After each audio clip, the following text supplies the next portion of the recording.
নমস্কাৰ আপোনালোক আটাইকে মোৰ অন্য এটি ভিডিঅ'লৈ পুনৰবাৰ স্বাগতম জনাইছোঁ। এয়া হৈছে ৰাতিপুৱাৰ চাহকাপ খালোঁ দুইজনী মায়ে মই, যিহেতু আজি দেওবাৰ, গতিকে কাপোৰ কানি সকলোবোৰ ধুওঁতে বহুত দেৰি হৈ গ'ল। তাৰপিছতে আজি ওলাই গ'লোঁ এয়া ভণ্টিহঁতৰ ঘৰলৈ বুলি, কাৰণ সিহঁতৰ ঘৰলৈ এই কণমানিজনী আমাৰ নতুন সদস্যহে আহিছে যিহেতু, আৰু যাব পৰা নাই, গতিকে আজি গৈ আহিলোগৈ। আৰু আজি ৰ'দো বেছি, ইমান গৰমো বেছি পৰিছে, হ'লেও সেয়া তাৰপিছতে আহি পালোহি। আহি পাই এতিয়া যাওঁ বাক চাহ দিবলৈ বুলি, কাৰণ অকলে অকলে তাই কঠীয়া তুলি আছে, আৰু ঠাণ্ডা এটা লৈ আহিছিলোঁ। অকণমান মই খালোঁ, তাৰপিছতে অকণমান তাই লৈ বুলি লৈ লৈছোঁ। এইফালে চাহ আৰু ঠাণ্ডা পানী, আৰু চাহৰ লগত খাবলৈ বুলি এইফালে পকৰি, পপ আৰু এনেদৰে কিবা কিবি লৈ আহিছিলোঁ। আৰু এয়া ওলালোঁ চাহ দিবলৈ। গৰমো এইকেইদিন যথেষ্ট পৰিছে, একেবাৰে গা চা পুৰি গৈছেগৈ। তাৰপিছতে এয়া গৈ আছোঁ চাহ দিবলৈ, আৰু এয়া মা পাছে পাছে মা আহি আছে।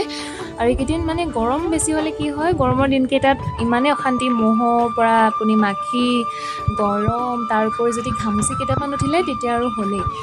বাৰু যি কি নহওক, এয়া বা সেইজনী বা অকলে অকলে তুলি আছে ইমান গৰমত, সেইকাৰণে বোলো তাইৰ কাৰণে অকণমান চাহকে লৈ যাওঁ। আমাৰ যিহেতু নিজৰ খেতি নাই, হ'লেও কিন্তু মই মানে আহি পথাৰলৈ অহা বুলি ক'লে বহুত ভাল লাগে। আৰু মোৰ পাছে পাছে গোটেই মোৰ সৈন্যখিনি লাগি আহিছে, সেইকাৰণে কৈছোঁ মোক মায়ে কৈছে বোলে তোৰ পাছত গোটেইখিনি গুচি আহিলে। বাৰু এইফালে বায়ে কঠীয়া তুলি আছে, আৰু এইফালে চাওক গৰমৰ প্ৰকোপত একদম আকাশখন ধুনীয়া হৈ আছে। যিহেতু গৰমো বেছি, গতিকে আৰু কিনো ক'ম, উপভোগ কৰিছোঁ। আৰু তাৰ মাজতে গৰম গৰমকৈ থাকিলেওতো ঠাণ্ডা হৈ নাযায়। এয়া দেখিছেনে, একদম মোৰ মহন্ত পালি পহৰীয়া গোটেইকেইটা আহি মোৰ পিছে পিছে আহিছে।